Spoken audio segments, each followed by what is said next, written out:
So I'm gonna get right into this. I was cutting a little bit of wood today, and this thing got the leaning out on me. It's 371 Husky.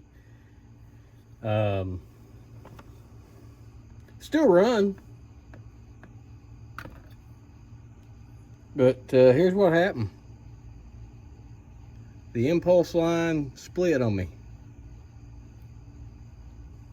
How it was still running, I have no idea, but it was. So what I'm gonna do is I'm actually gonna upgrade this impulse line to something that is not gonna give me any more trouble. I'm gonna be done with it, and but you know it has lasted a year, so you know it's got that going for it. So what we're gonna do is we're gonna get a piece of tube in here. Whenever I find the one I'm looking for, I've got all kinds of fuel line laying around, and I'll be back with you.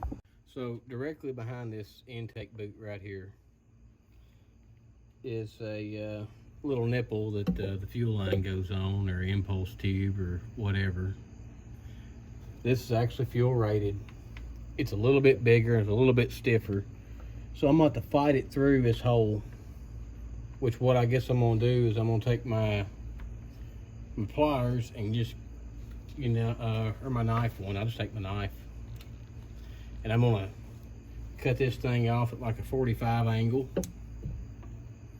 I'll lay it right here on the cylinder. Well, I'll do it right here.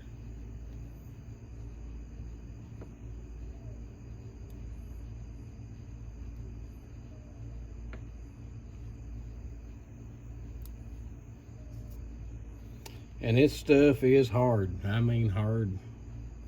Hard to cut. Pretty easy if you had a set of side cutters or even needle nose, something like that. It'd be pretty easy. But anyway, so I've got her 45 now. I'm just going to stick that right through that hole right here. If I can get her to go in there.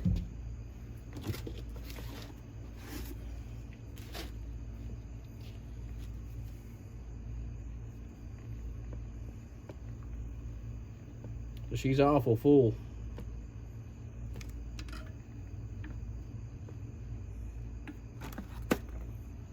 So now that I got that pulled through, I'm gonna take this grubby old knife again. It was sharp until I got to cutting on some concrete bags, 80-pound bags of concrete today. Yeah. So just gonna cut that dude right there, get her flat again. I'm gonna take my pliers.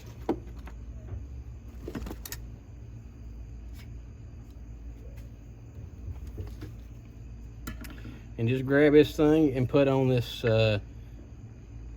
little nipple for the impulse that comes out of the crankcase. If I can get her over on it.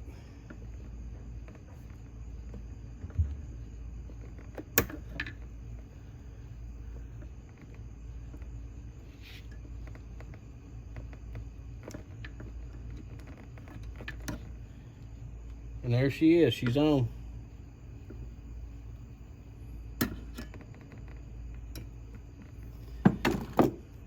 I'll take you off the stand here and I'll move you around over here and kind of show you where I'm at.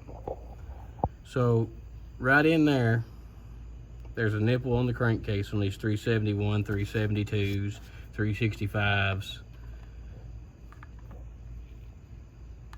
Just right under the intake on the cylinder.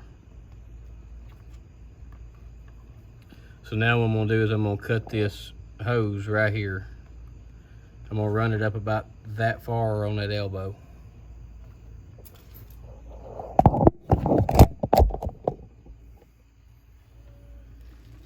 And then I'm gonna have to go back through and retune the carburetor, because I kept tuning it thinking maybe it would get better, but it never did get any better.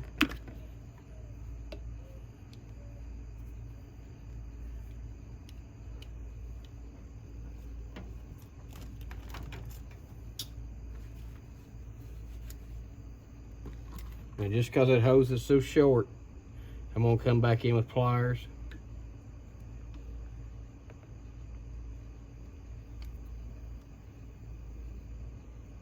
And push it dude on there.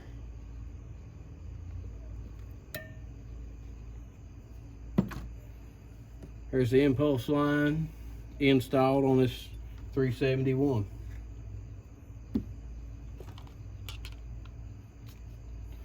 And I'm gonna go ahead and put the filter on. Jay Ferris, I blame you for this, Mr. Steel.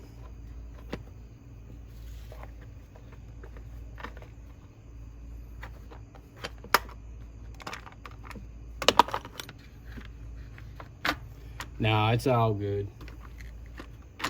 It's all good.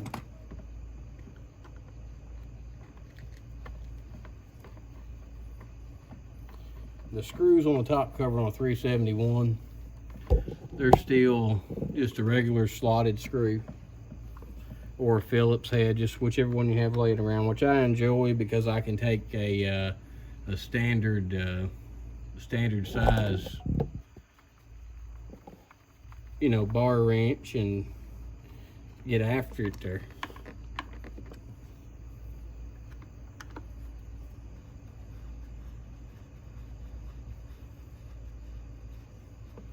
Which in the field is great when you lack tools, but you have your bar wrench with you.